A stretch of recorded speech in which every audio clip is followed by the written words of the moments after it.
Ištrauka iš Geshe Džampa Tinlėjaus knygos Bodičita ir 6 paramitos 3 dalies. Esminės bodičitos ugdymo meditacijos nuostatos. Jungtinis 12 nuostatų metodas. 1. Visos gyvos būtybės pabuvo mano motinomis. 2. Jų gerumo atminimas. 3. Noras atsidėkoti joms už gerumą. 4. Savęs sulyginimas su kitais. 5. Savimeilės trūkumų apmąstymas. 6. Rūpinimosi kitais altruizmo pranašumų įvertinimas. 7. Laimės dovanojimas kitiems, žadinant savyje meilę. 8. Kitų kančių prisiėmimas, žadinant savyje atjautą. 9. Galimybė save išmainyti į kitus. 10. Tikrasis savęs išmainimas į kitus. 11. Ypatingos proto būsenos atsakingo pasiryžimo ugdymas. 12. Bodičitos pažadinimas savyje. 3.6.2. Esminiai pamokymai, kaip ugdyti bodičitą jungtiniu 12 nuostatų metodu.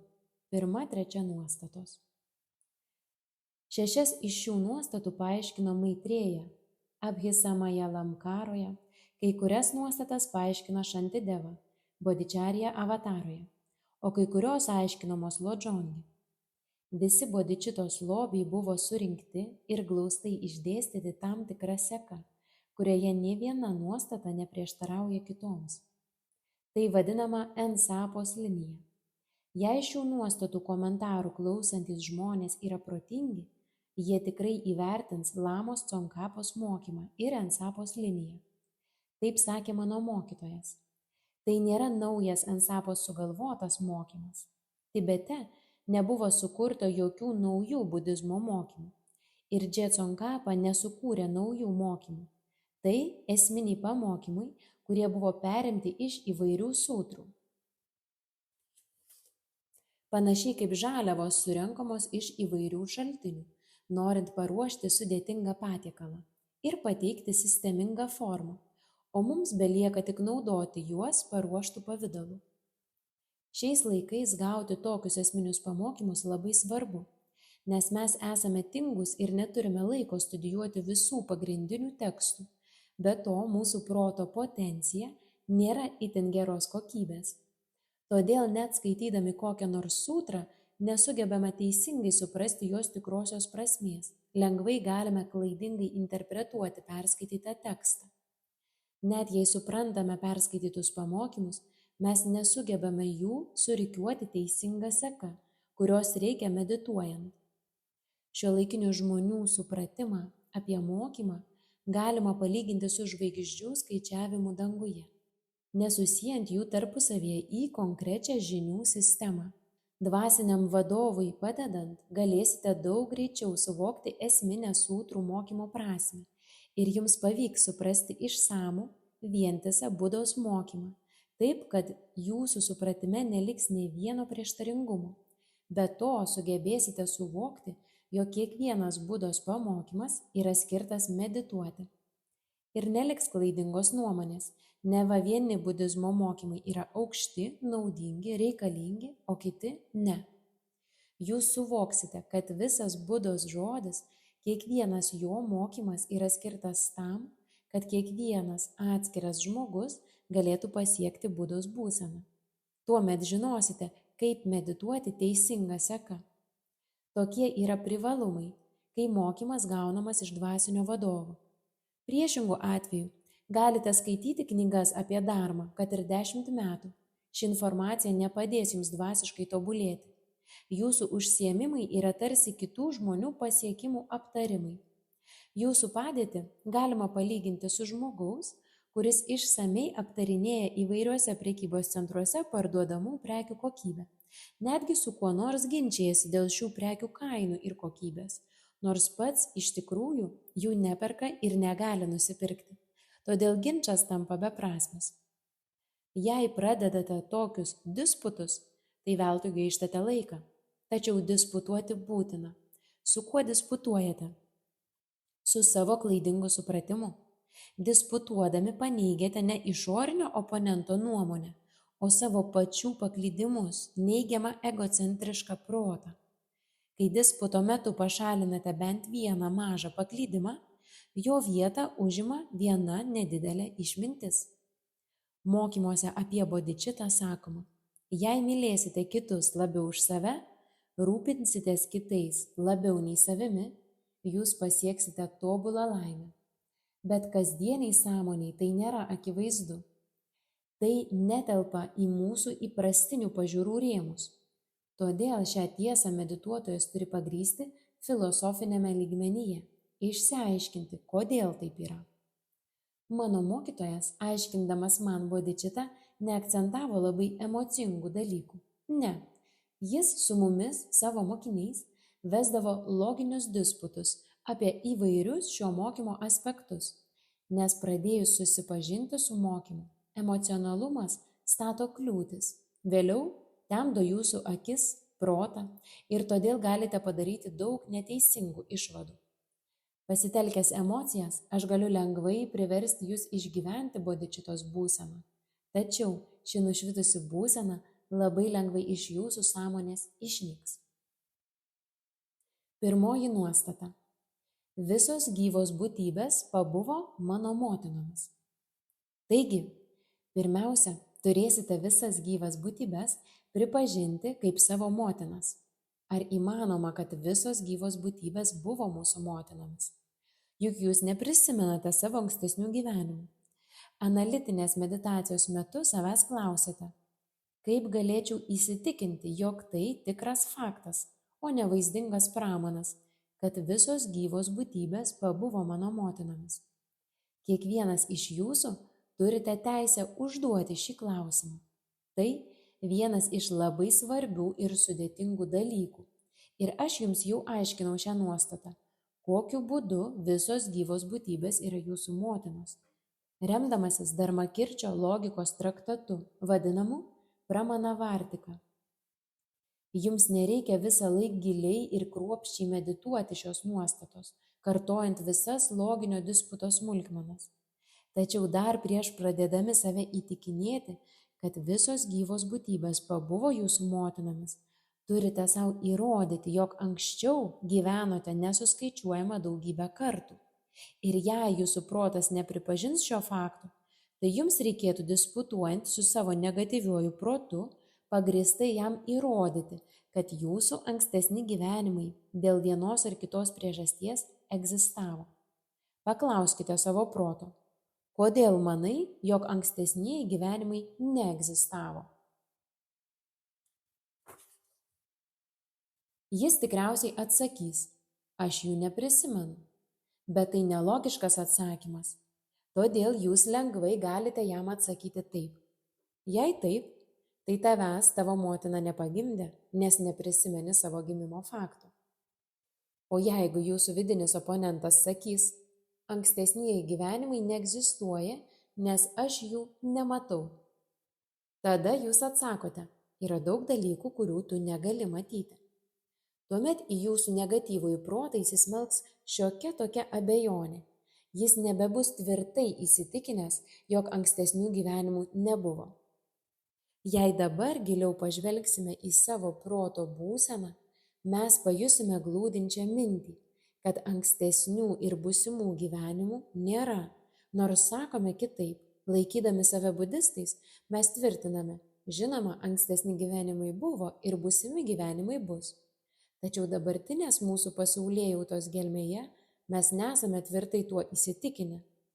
Būtent todėl mes taip stipriai prisirišę prie šio gyvenimo. Tai samsarinės ligos simptomas, kuris pasireiškia ankstesnių ir būsimų gyvenimų neigimu. Jei neišsigydysite ligos, samsaros ligos, kurios šaknis neišmanymas, jūsų bodhicitta tebus tuščias žodis. Kai medituodami pasieksite savo maldos žodžius, tebūnie visos gyvos būtybės laimingos, tegul jos visos atsikrato kančių. Jums gali net užuojautos ašaros ištrykšti. Tačiau gali būti, kad baigę meditacijos seansą išeisite į gatvę, ten jūs kas nors netyčia stumtelės, o jūs tuoj pat ant to žmogaus užpyksite. Kiekvienos nuostatos analitinė meditacija turėtų tobulėdama pereiti kelis lygmenis – nuo iškrypusios proto būsenos, abejojimo ir logiško pagrindimo lygmenų iki spontaniško medituojamos nuostatos teisingumo suvokimo. Protas įsikibęs į mintį, neigiančią ankstesnių ir būsimų gyvenimų egzistavimą, yra žemiausias ir jį mes vadiname iškrypusiu arba paklydusiu protu. Pirmiausia, šią iškrypusią savo proto būseną turime paversti abejojimu. Kaip? Turite aktyviai ginčytis su savo negatyviuoju protu. Ir tada jis pasieks šiokio tokio abejojimo būseną. Na gerai, aš nesu tikras, kaip anksčiau, kad nėra atgimimų. Galbūt jie egzistuoja, o galbūt ir ne. Kai jūsų negatyvusis protas pasiekia abejojimo būseną, pabandykite jam įrodyti, kad atgimimai egzistuoja. Aš jau nurodžiau priežastis, kodėl ankstesni gyvenimai egzistuoja. Norint tuo įsitikinti, nebūtina matyti ankstesnių ir būsimų gyvenimų. Pavyzdžiui, sode aš regiu geltoną gėlę. Nematau ankstesnio jos egzistencijos momento, tačiau galiu įsitikinti, kad ši geltona gėlė egzistavo ir anksčiau, kad ji išdygo iš sėklos, o sėklą pasėjo kita geltona gėlė, kuri taip pat anksčiau egzistavo ir taip toliau. Kitaip sakant, aš turiu labai konkretų būdą įsitikinti, jog ankstesni geltonos gėlės būties momentai egzistavo. Nors aš jų nematau, bet galiu tvirtinti jų pabuvimą. Budizmas skiria dvi teisingo pažinimo rūšis. Kai klausotės mokymų, atsiveria jūsų trečioji akis, išminties akis. Ji mums reikalinga, nes dvi grubios materialios mūsų akys nemato daugybės subtilių dalykų. Pavyzdžiui, kad kenkdami kitiems mes kenkiame sau ir kad suvalgę saldaus nuodo mes pakenkiame sau. Kai eidami užrištomis akimis parpuolate, tai įvyksta ne todėl, kad kažkas jūs pastūmėjo, o todėl, kad buvote neatsargus, bandėte bėgti užrištomis akimis. Taip jums nutinka ir kasdieniame gyvenime. Svarbiausia – atsimerkti. Tada aiškiai pamatysite kelią, nebūsite įsitempę, atsipalaiduosite ir jausitės laimingi. Pirmoji teisingo pažinimo rūšis – tai tiesioginis teisingas pažinimas. Antroji – teisingas loginis pažinimas, pagrįstas išvadomis. Pavyzdžiui, žinome, kad Žemė yra apvali, o ne plokščia, arba kad planetos sukasi aplink Saulę. Jei tvirtinsite, kad Žemė ne apvali, o plokščia, jūs pakliūsite į daugybės prieštaringumų pinkles. Remdamiesi mokslu, galime labai aiškiai paaiškinti, kodėl Žemė apvali ir kodėl žmonės nuo apvalios planetos nenukrenta. Todėl susipažinę su mokslu, jūs savaime išmokstate bent kiek logiškai mąstyti. Tačiau jūsų logika vis dar glaudžiai susijusi su tiesioginiu suvokimu. Todėl jūs tikite, kad egzistuoja tai, ką galima pamatyti ir apskritai suvokti juslėmis. Budizmui būdingi labai gilūs loginio paaiškinimo lygmenys. Bet dabar kalbame ne apie tai. Ankstesnių ir būsimų gyvenimų egzistavimo pažinimas priklauso antrai teisingo pažinimo rūšiai – loginiam pažinimui. Taigi, kai budizmas įrodo, kad atgimimai vyksta, egzistuoja, kad ir kiekviena būtybė aibę kartų gyveno ir gyvens. Nepaneigiamas šio įrodymas, kurį pateikia didieji budistų logikai, remiasi priežasties ir pasekmės ryšio dėsnių ir loginę fenomenologiją, pamatinę reiškinių analizę. Tai mokymo skyrius vadinamas CEMA – teisingo pažinimo teorija. Pirma, jei kas nors egzistuoja kaip funkcionuojantis objektas, jis turi atsirasti dėl kokios nors priežasties. Priežastis turėtų būti panaši į rezultatą. Funkcionuojantys objektai negali egzistuoti be priežasties. Jei objektas neturėtų savo atsiradimo priežasties, jis būtų pastovus. Jei objektas kinta, tai rodo, kad jis priklauso nuo priežasties. Keičiantis priežasčiai, keičiasi ir rezultatas. Todėl visi dariniai yra nepastovūs, nes priklauso nuo priežasčių. Tam pritarė ir mokslas. Jo atrastas masės ir energijos tvermės dėsnis byloja, kad jokios elementarios dalelės neįmanoma visiškai sunaikinti.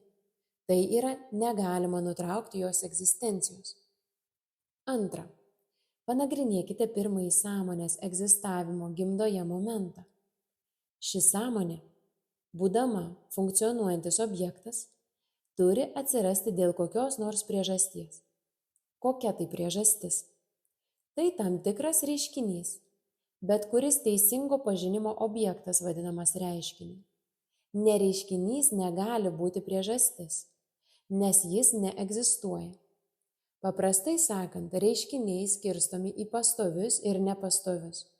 Pastovūs reiškiniai negali būti sąmonės priežastis, nes negali būti jokio objekto priežastis. Nefunkcionuojantys objektai, pavyzdžiui, erdvė, apskritai negali būti ko nors priežastis. Pastovūs reiškiniai egzistuoja, bet nepriklauso nuo priežasčių. O kadangi nepriklauso nuo priežasčių, jie nesikeičia. Todėl pastovūs reiškiniai, dar vadinami nesudėtiniais reiškiniais, jie negali atsirasti ir išnykti. Pavyzdys – erdvė. Ji atsirado ne dėl priežasčių, ji nebuvo iš kažko sukurta, bet visada egzistavo ir visuomet egzistuos, neturėdama kliūčių. Tuštuma irgi yra pastovus reiškinys. Jūsų proto tuštuma, jūsų asmenybės tuštuma egzistavo pradžios neturinti laiką, egzistuoja dabar ir egzistuos ateityje. Tai egzistuojantis reiškinys, kurį galima suvokti, teisingai pažinti. Jis yra teisingai mąstančio proto pažinimo objektas ir nėra kažkas, kas atsirado ar buvo sukurta. Buda sakė, nepaisant to, ar Buda atėjo į pasaulį ar ne, proto tuštuma egzistavo visada. Buda tik suvokė ją. Ir tai kažkas pastovaus. Pastovus reiškinys nepriklauso nuo priežasčių, todėl nekinta, egzistuoja amžinai. Pastovių reiškinių yra daug. Pirmosios kūdikio sąmonės akimirkos gimdoje priežastis negali būti pastovus reiškiniai. Dabar apsvarstykime nepastovius reiškinius.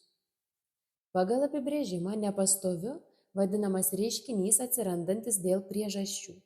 Buda sakė, kadangi reiškinys priklauso nuo priežasčių, jis kiekvieną akimirką nyksta, būtent todėl, kad yra priklausomas nuo priežasčių.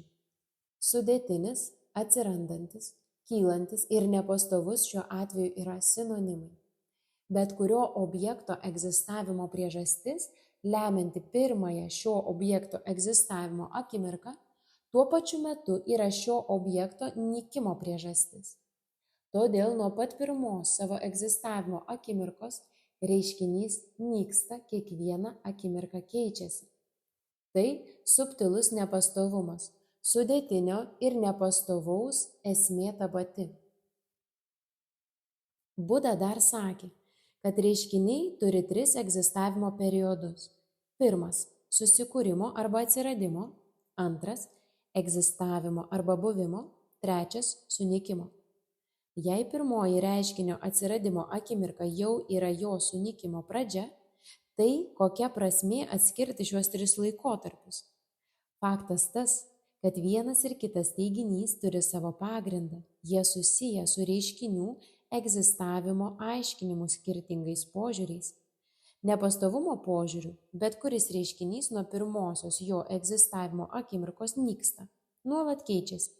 Tačiau kita vertus, yra reiškinio egzistencijos tąsa nuo atsiradimo iki sunykimo.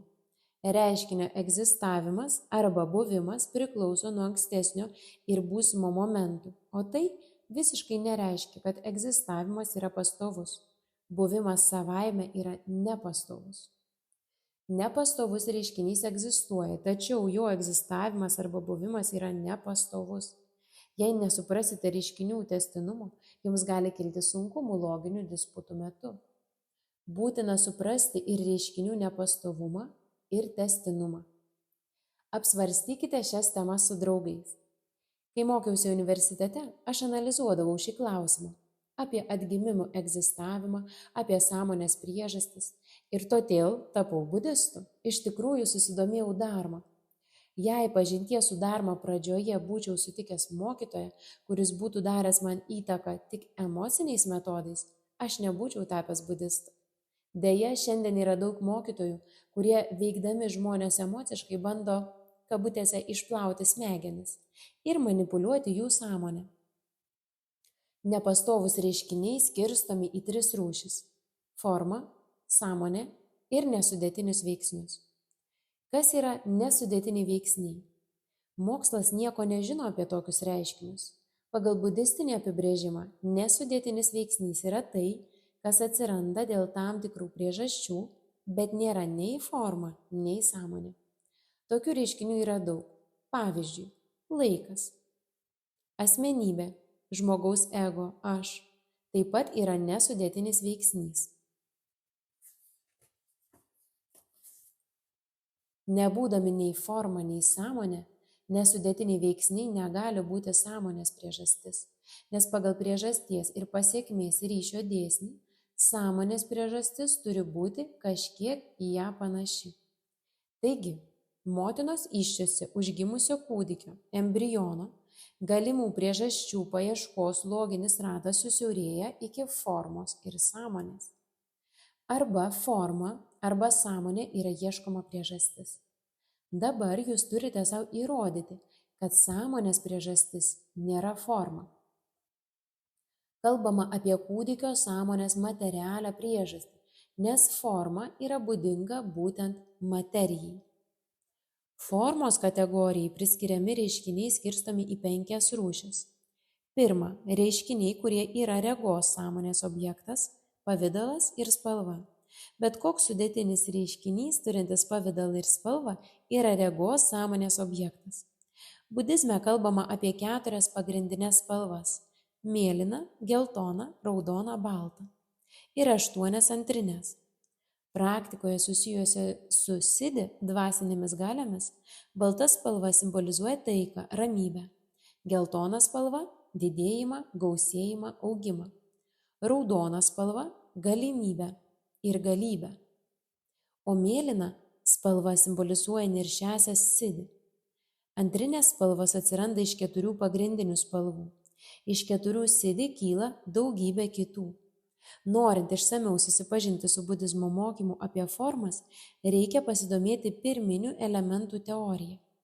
Čia apsiribosime tik 5 rūšių išvardymu. Be kontūro ir spalvos dar yra antra klausos sąmonės objektas – garsas. Budizmo požiūriu garsas taip pat yra forma, kažkas substancialaus atsirandančio dėl priežasčių. Trečia uoslės sąmonės objektas – kvapas. Ketvirta skonio sąmonės objektas – skonis. 5 lytėjimo sąmonės objektas – tai, kas paliečiama. Budizmo požiūriu tai, kas materialu, medžiagiška, negali būti sąmonės priežastis. Paprastai kalbant, budizmas skiria 2 rūšių priežastis – esminės ir sąlygojančias. Pavyzdžiui, molis yra esminė dubenėlio priežastis, o mano ranka iš molio lipdanti dubenėlį yra sąlygojanti priežastis. Sąmonė taip pat turi esminę ir sąlygojančią priežastis. Jei esminė sąmonės priežastis būtų materiali, medžiagiška, tai joje, sąmonėje, turėtų glūdėti kažkas materialaus, medžiagiško. Panašiai kaip molis yra molinio dubenėlio medžiaga. Taigi ir protas tokiu atveju turėtų būti kažkas materialaus. Bet taip nėra. Jeigu spermatozoidas ir kiaušialąstė būtų esminė motinos įsčiose užgimusio kūdikio embriono sąmonės priežastis, tai jie turėtų vienaip ar kitaip būti sąmonėje. Tada sąmonė turėtų formą ir spalvą. Tokiu atveju pyktį iš sąmonės būtų galima pašalinti chirurginiu būdu, nes jis turėtų tam tikrą formą, vietą, tad jį būtų galima išpjauti, kaip išpjaunamas auglys, bet tai neįmanoma. Taigi jokia materija negali būti esminė sąmonės priežastis, nes sąmonė neturi materijos ir jos savybių, spalvos, formos ir kita. Sąmonė pagal budistinį apibrėžimą yra beformė, aiški ir gebanti pažinti. Yra daugybė ir kitų loginių įrodymų, kodėl jokie materialūs medžiaginiai dalykai negali būti sąmonės priežastis. Kaip galėtume įrodyti, kad materija negali būti sąmonės priežastis? Logiškai mąstant, rezultatas turėtų būti panašus į priežastį. Pavyzdžiui, obelis atsiranda iš obels, o ne iš aitriosios paprikos sėklos. Yra dviejų rūšių priežastys – esminės ir sąlygojančios. Esminė molinio dubenėlio atsiradimo priežastis yra molis, o sąlygojanti žmogaus rankos iš molio nulipdžiusios dubenėlį. Šiuo atveju, kalbėdami apie pirmojo sąmonės momento priežastį, turime omeny esminę priežastį. Pastarąją visuomet parodo rezultatas. Molis glūdi moliniame puodelyje, mediena mediniame stale. Kuo skiriasi mediena ir stalas? Negalima pasakyti, jog tai vienas ir tas pats dalykas, tačiau negalima ir tvirtinti, jog tai visiškai skirtingi dalykai. Nagardžuna Mula Madhyamaka Karikoje rašo, tai, kas atsiranda priklausomai nuo kito reiškinio, jokiu būdu nėra tas pats reiškinys, tačiau ir nėra atskiras, jis nėra nei tapatus, nei atskiras. Citatos pabaiga. Jei sakote, kad mediena ir stalas yra tapatus, tai metalinis stalas turėtų būti tapatus medienai, tačiau taip nėra. Taigi mediena ir stalas nėra tapatus, bet jei stalas ir mediena būtų visiškai skirtingi reiškiniai, tai negalėtų egzistuoti toks dalykas kaip medinis stalas, nes iš esmės jis yra medienos esmė ir kartu stalas. Budizmo logika sąvokų stalas ir mediena skirtumą tiria naudodamasi 4 alternatyvomis. Jos tarsi analizės schema, loginės priemonės. Kai gerai išmanysite logiką, jums nereiks mikroskopo, kad galėtumėte ištirti tai, ko nemato jūsų akys. Ką nors logiškai analizuodami, tarpusavyje lygindami 2 objektus, galėsite tai padaryti naudodamiesi 4 loginio santykio alternatyvomis arba galimybėmis. 1. Objektai yra tapatūs. Tokio santykio pavyzdys – nepastovūs reiškiniai ir sudėtiniai reiškiniai. 2. Objektai prieštarauja vienas kitam. Pavyzdžiui, vyras ir šuo. Nėra nieko, kas tuo pačiu metu būtų ir vyras, ir šuo. 3. Santykis vadinamas 3 alternatyvomis. Pavyzdžiui, sąvokos rusas ir rusų moteris. Kuo jos skiriasi? Netiesa, jog tai tapačios sąvokos. Kitaip rusas vyras virstų rusų moterimi. O jei sakytume, jog šios sąvokos prieštaringos, tada rusų moteris nebūtų rusės. Sąvokų rusas ir rusų moteris santykį logiškai galima išreikšti naudojant 3 alternatyvas. Kokios šios 3 alternatyvos? Pirmoji – loginė alternatyva tarp netapačių ir neprieštaraujančių vienas kitam objektų, sąvokų, išreiškia faktą, jog esame kažko, kas yra viena ir kita.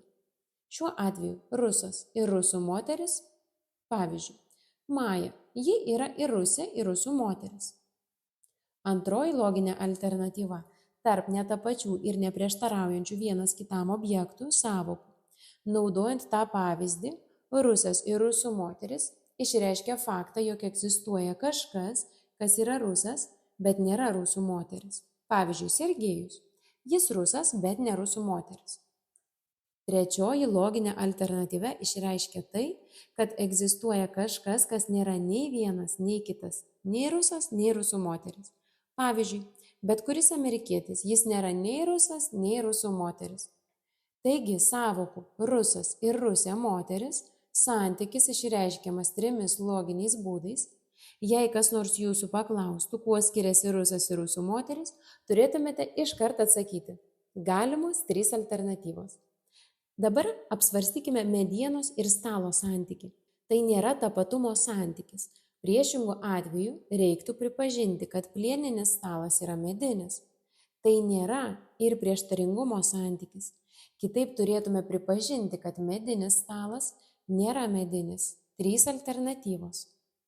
Jos irgi netinka, nes 3 alternatyvos išreiškia santykį tarp objektų, kurį galima pavaizduoti kaip mažą apskritimą dideliame rate. Stalo ir medienos sąvokų santykis turi būti analizuojamas naudojantis 4 alternatyvomis. Budizmo požiūriu stalo ir medienos skirtumą išreiškia 4 loginės alternatyvos. Apsiribojau tik keliais pavyzdžiais, bet remiantis jums duota loginė schema galima ištirti visus reiškinius, bet kokį reiškinį teisingai priskirtą vienai ar kitai kategorijai. Tai logikos pagrindai. Taigi, medienos ir stalo santykis turi 4 alternatyvas. Pirma. Esama kažko, kas yra ir tas, ir kitas. Pavyzdžiui, medinis stalas. Antra. Esama kažko, kas yra mediena, bet ne stalas. Kas tai? Pavyzdžiui, medinės kolonos. Trečia. Esama kažko, kas yra stalas, bet ne mediena. Kas tai?